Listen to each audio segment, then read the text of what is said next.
साथियों, जहां मैं खड़ा हूं ये जगह है इजराइल का किबुत्स शहर, जहां पर सुबह 7 तारीख के दिन हमास के आतंकियों ने अब जो आप मेरे पीछे देख रहे हैं, असल में अब ये उनकी याद में टंगी हुई कुछ तस्वीरें हैं। अराउंड 3000 लोग जो पार्टी करने यहाँ आए हुए थे, उन पर अंधाधुंध फायरिंग कर दी थी। ऑफिशियल फिगर की बात करूं तो लगभग 400 लोग केवल इस स्थान पर गोलियों से भून दिए गए थे। और इस पहलगाम में जो आतंकी हमला हुआ, क्या वो इस जगह पर हुए हमले से इंस्पायर्ड भी है? अगर आपने रिसेंटली ईरान और इजराइल का वॉर देखा हो तो आपने ऑब्जर्व किया होगा कि ईरान ने सैकड़ों की संख्या में एक साथ मिसाइलें फेंकी थी इजराइल की तरफ, ताकि आयरन डोम अगर किसी को छोड़ भी दे तो भी वो इजराइल को नुकसान पहुंचाए। बिल्कुल वैसे ही जैसे हमारे यहाँ पर पाकिस्तान की तरफ से सैकड़ों की संख्या में एक साथ बॉम्बार्डमेंट किया गया था। एक प्रॉपर तरीके का प्रोपेगेंडा चल रहा है। साथियों, जहां मैं खड़ा हूं ये जगह है इजराइल का किबुत्स शहर, जहां पर सुबह 7 तारीख के दिन हमास के आतंकियों ने सैकड़ों की संख्या में अराउंड 3000 लोग जो पार्टी करने यहाँ आए हुए थे, उन पर अंधाधुंध फायरिंग कर दी थी। जब मैं ये जानकारी आपको दे रहा हूँ, असल मायने में उस समय यहाँ पर नोवा फेस्टिवल चल रहा था और नोवा फेस्टिवल का मेन स्टेज वहाँ बना हुआ था। अब जो आप मेरे पीछे देख रहे हैं, असल में अब ये उनकी याद में टंगी हुई कुछ तस्वीरें हैं जो बताती हैं कि यहाँ पर सैकड़ों की संख्या में लोग मारे गए थे। ऑफिशियल फिगर की बात करूं तो लगभग 400 लोग केवल इस स्थान पर गोलियों से भून दिए गए थे और 40 लोगों को यहाँ से अगवा कर लिया गया था। ये जगह गाजा पट्टी से बहुत नज़दीक है, लगभग 1.5 से 2 किलोमीटर दूरी पर यह जगह है। घटनाक्रम क्या हुआ और ये कश्मीर से कैसे रिलेट करता है, या फिर मैं ये कहूं कि पहलगाम में हुआ हमला कहीं इसी की तर्ज पर तो नहीं था, इसे ज़रा समझने का प्रयास करते हैं। आप अगर चीज़ों को ध्यान से देखें, इस चारों तरफ के टेरेन को एक बार समझने का प्रयास करें तो आप समझेंगे कि यहाँ पर किसी को दिक्कत या टेंशन नहीं थी। बिल्कुल वैसे ही जैसे पहलगाम में बैसारण घाटी पूरी तरह प्लेनर थी, बिल्कुल वैसे ही यह एक प्लेन एरिया था।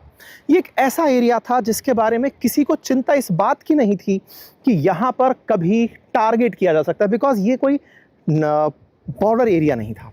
अब कहानी क्या थी मैं आपको बताता हूँ। असल में 6 अक्टूबर 2023 की रात फुल मून नाइट थी। फुल मून नाइट का मतलब है कि चांद पूरे शबाब पर होता है। आप चांद की रोशनी में अपनी लाइट्स कम करके डांस कर रहे होते हैं। बहुत से देशों में ये कल्चर है। जनरली जहाँ पर बीचेस हैं वहाँ पर इस तरह का कल्चर देखा जाता है। लोग अपने मनोरंजन के तरीकों में इसे मानकर चलते हैं। सुबह होने तक फुल मून नाइट पार्टी चलती हैं। सुबह होने से मेरा मतलब है कि जब सूरज की पहली रोशनी निकलेगी तब तक लोग डांस कर रहे होते हैं।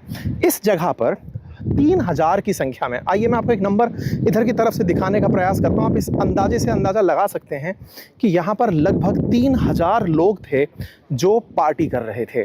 3000 लोग party, full moon night party थी। सुबह का समय होने ही वाला था। सोचा जा रहा था कि जैसे ही दिन निकलेगा कुछ बहुत ज़बरदस्त होगा। हुआ क्या? हुआ ये कि यहाँ पर पैराग्लाइडर्स से, आप लोग कभी अगर पहाड़ी इलाकों में घूमने गए हों तो आप समझेंगे कि वहाँ पर ना आजकल पैराग्लाइडिंग कराई जाती है। मतलब एक 3 पहिए का, मैं आपको वीडियो का यहाँ पे रेफरेंस डाल दूंगा, आप उसे देखकर समझ जाएंगे। तो पैराग्लाइडर्स का एक 3 पहिए का टोला उड़ते हुए वहाँ से उतरने लगता है। गाजा पट्टी की साइड से उस तरफ से अगर आप देखें तो वहाँ से एक टोला पूरा पैराग्लाइडर्स का उड़ उड़ के इधर आने लगता है और सामने की तरफ वहाँ पर पूरा प्लेनर एरिया है, वो वहाँ लैंड करने लगते हैं। जब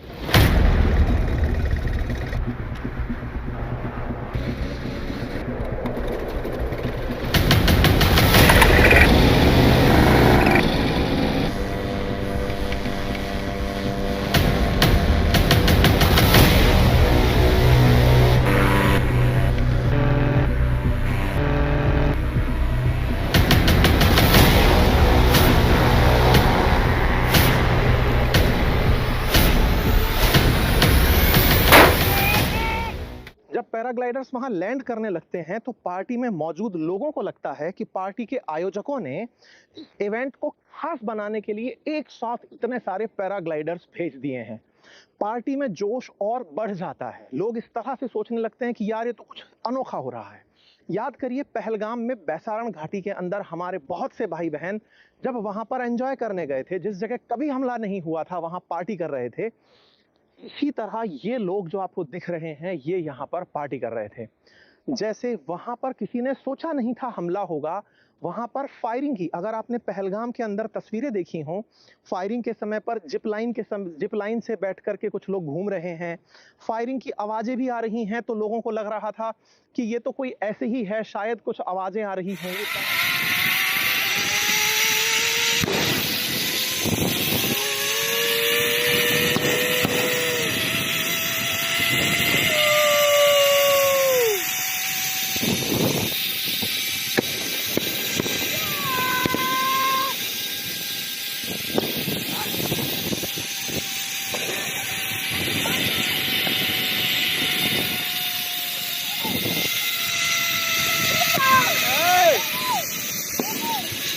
होंगी बैसारण घाटी में। अगर आपने भारतीय पर्यटकों को देखा हो तो आपने रिलेट किया होगा कि वो अवेयर ही नहीं थे, उन्हें लग ही नहीं रहा था कि यहां हमला हो सकता है। जब आतंकवादी बिल्कुल उनके नजदीक चल के आ गए थे तब भी उन्हें ऐसा लग रहा था कि ये तो हमारी आर्म्ड फोर्सेस हैं। बिल्कुल ऐसे ही यहां हुआ। यहां पर असल में पहले यहां हुआ और फिर हमारे यहां हुआ। मैं बार बार आपसे ये कहना चाह रहा हूं कि पहलगाम में जो आतंकी हमला हुआ, क्या वो इस जगह पर हुए हमले से इंस्पायर्ड था? क्योंकि कहीं ना कहीं मोडस ऑपरेंडी एक जैसी थी। एक जैसी से मेरा तात्पर्य है कि एक कम्युनिटी विशेष के खिलाफ एक साथ भारी भरकम अटैकर्स ने अटैक किया। पैराग्लाइडर्स जैसे ही उतर कर आए और फिर उन्होंने गोली चलाना शुरू जब किया तो धीरे धीरे भीड़ यहां से भागने लगी। ये आप मेरे पीछे मेन स्टेज देख रहे हैं, यहां पर कोई भी बंकर नहीं है। पेड़ों के बीच में ये पार्टी हो रही थी तो यहां छुपने की कोई जगह नहीं थी। जहां तहां लोग भागने तो लगे लेकिन छुप नहीं पा रहे थे। धमाधम गोलियां चले जा रही थी। मतलब बहुत ही दुखद ये था, जैसे पहलगाम में आतंकियों को यह पता था कि आर्म्ड फोर्सेस पहुंचने में देरी करेंगी। संभवतया इस जगह के बारे में भी आतंकियों को यह पता था कि यहां आर्म्ड फोर्सेस पहुंचने में देरी करेंगी। आप जानकर आश्चर्य करेंगे, जैसे हम थोड़ी देर पहले किबुत्ज में थे जहां पर आर्म्ड फोर्सेस को पहुंचने में 6 घंटे लगे थे, यहां सुबह 6:30 बजे हमला हुआ है, 2:30 बजे जाकर आर्म्ड फोर्सेस पहुंची हैं। क्यों? क्योंकि पार्टी प्लेस पर किसी ने नहीं सोचा था कि इतना भीषण हमला हो जाएगा। ये कल्पना से परे था। जब हम इजरायली डिफेंस के लोगों से बात कर रहे हैं तो उनका मानना है कि हमारी जो अब तक की सबसे बड़ी फेलियर्स हैं, मतलब जब से इजराइल बना है तब से अगर आर्म्ड फोर्सेस के बड़े फेलियर्स में काउंट किया जाए तो ये हुआ 7 अक्टूबर का हमला था, जिस समय हमें बिल्कुल आइडिया नहीं था। आइडिया से ज्यादा दुखद उन लोगों के लिए ये था कि ये पूरी घटना अंजाम तो हो गई लेकिन फोर्सेस पहुंच नहीं पाई। तो 2 बड़े ऐसे फेलियर्स, पहले इतनी बड़ी हमले की प्लानिंग हो रही है, मोसाद जैसी सिक्योरिटी एजेंसी रखने वाली इजरायली फोर्सेस को ये बात नहीं पता चली, और दूसरा हमला होने के 6 घंटे बाद कुबुत्ज में और लगभग 8.5 घंटे बाद में नोवा फेस्टिवल में जब फोर्सेस को ये जानकारी नहीं लगी तो ये निश्चित ही एक बहुत बड़ा फेलियर सिक्योरिटी का माना गया।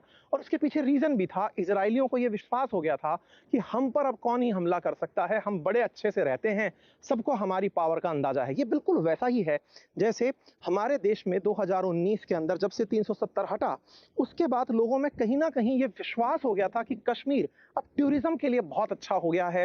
विश्वास बहाली हो चुकी थी कि कश्मीर में अब कुछ गलत नहीं हो सकता। आर्म्ड फोर्सेस ने सबको इतना अच्छे से आगमन कर दिया। हम और आप जैसे लोग लगातार चर्चाएं ये कर रहे थे कि यहाँ पर अब आतंक की कोई चिंता नहीं है, लेकिन जो हुआ वो आपके सामने था। आतंक की जो घटनाएं वहां पर घटी थी कश्मीर के अंदर, उन घटनाओं को अगर आप ऑब्जर्व करें तो आप एक चीज बहुत ज्यादा पाएंगे, उसमें भी विश्वास के साथ हुआ विश्वासघात था। सेम ऐसे ही यहां पर विश्वास के साथ हुआ विश्वासघात था। जिस तरह भारत के अंदर पहलगाम हमला विश्वासघात का था, वैसे ही इजराइल में हमसे 2 साल पहले हुआ नोवा फेस्टिवल पर हमला विश्वासघात का था। और जब मैं इन दोनों बातों को रिलेट करता हूं तो मैं आपको याद दिलाता हूं कि हमास के इन्हीं आतंकियों ने पाकिस्तान ऑक्यूपाइड कश्मीर में आकर के भारत में हमले की प्लानिंग का वीडियो डाला था।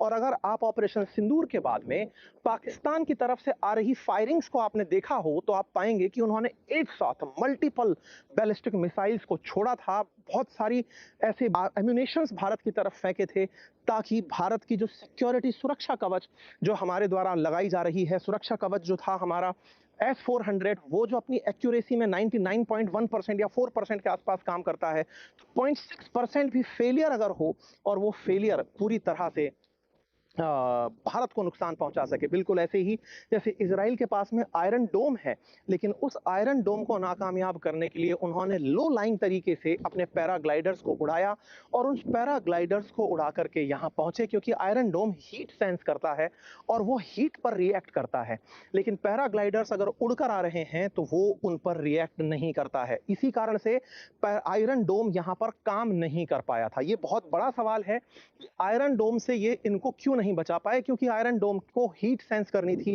हीट सेंस के अभाव में यहाँ पर हुए हमले को वो बिल्कुल भी सेंस नहीं कर पाया था। और चूंकि हमास का मॉडस ऑपरेंडी है, अगर आपने रिसेंटली ईरान और इजराइल का वॉर देखा हो तो आपने ऑब्जर्व किया होगा कि ईरान ने सैकड़ों की संख्या में एक साथ मिसाइलें फेंकी थी इजराइल की तरफ, ताकि आयरन डोम अगर किसी को छोड़ भी दे तो भी वो इजराइल को नुकसान पहुंचाए। बिल्कुल वैसे ही जैसे हमारे यहाँ पर पाकिस्तान की तरफ से सैकड़ों की संख्या में एक साथ बॉम्बार्डमेंट किया गया था, और वो बॉम्बार्डमेंट जब हम पर हुआ तो उसमें से जो बच गया उसने हमारे जम्मू के अंदर कुछ शहरों को, हमारे बॉर्डर एरियाज में कुछ जगहों पर हल्के फुल्के नुकसान पहुंचाए। ये जो रिजेम्बलेंस है, पहले पहलगाम में हमला होना, पहले यहाँ हमला होना और फिर पहलगाम में हमला होना, बिल्कुल हमास मॉडस ऑपरेंडी के थ्रू यहाँ पर अटैक होना, एक रिलीजन विशेष को टारगेट करना, बिल्कुल वैसे ही भारत के अंदर पहलगाम में हिंदुओं को टारगेट करना, ये दर्शाता है कि एक प्रॉपर तरीके का प्रोपेगेंडा चल रहा है। ये तैयारियां हैं बहुत बड़े स्केल पर भारत को नुकसान पहुंचाने की। मैं समस्त भारतीयों से आह्वान करूंगा कि जब जब राष्ट्र के मुद्दे हों, हम सब एकजुट हों, हमें दुश्मन से लड़ना है, आपस में नहीं। दोस्तों, अभी मैं जिनके साथ खड़ा हूं, ये 7 अक्टूबर के अटैक में बचे हुए सर्वाइवर हैं। आइए आज हम इनसे बात करते हैं और जानते हैं कि इनके इमोशंस क्या थे उस समय जब ये घटना घटी, क्योंकि किसी के द्वारा ऐसे भीषण क्षण को अपनी आंखों में कैद करने के बाद उसकी फीलिंग्स क्या होती हैं, हम वो जानने का प्रयास करेंगे। Ma'am, you are very much fortunate that you survived and very much misfortunate because you lost your beloved. So we as an Indian shares your pain, and we have deep condolences to you, and we are very much happy that you are sharing your feelings with us. Thank you for kind cooperation. May I continue? Sure. Okay. What's your good name, ma'am? Khen. Makhel. Khen. Okay. So, ma'am, what does that actually happen on that moment when you feel that you survived? How does that feel you? First of all, very thankful, and it made me have a different perspective on the world, but also very guilty, because why me and why not other so many beautiful people from this party, and so many of friends and dear people that I know that did very good things in their lives. Yeah, I can feel the pain of yours, but actually whenever we see just an accident and we were there, we just get into panic, and that panic hinders us a lot. So I can feel your pain. Secondly, ma'am, when you survived, you were lying on floor, or you were just running from that side? At the beginning, we were lying on the floors. We looked for places to hide and in bushes, of course. And then we started running towards the car, and we were running, and we were driving between terraces on the road. So everyone was screaming at the time? Yeah. Yeah, okay. So fear, how long haunted you? A very long time. Very long time. Have you yet came out of it? No. No. I stopped working. I haven't been working ever since. I'm Okay, still I'm so sorry. Yeah. Yeah. Okay, ma'am, it's nice talking to you. We have seen your total video, and we will share that to our audience. And it was nice meeting you, ma'am. May God give you all strength, Thank and we all are with you. Thank you. बस इसी के साथ फिलहाल के लिए इतना ही। धन्यवाद।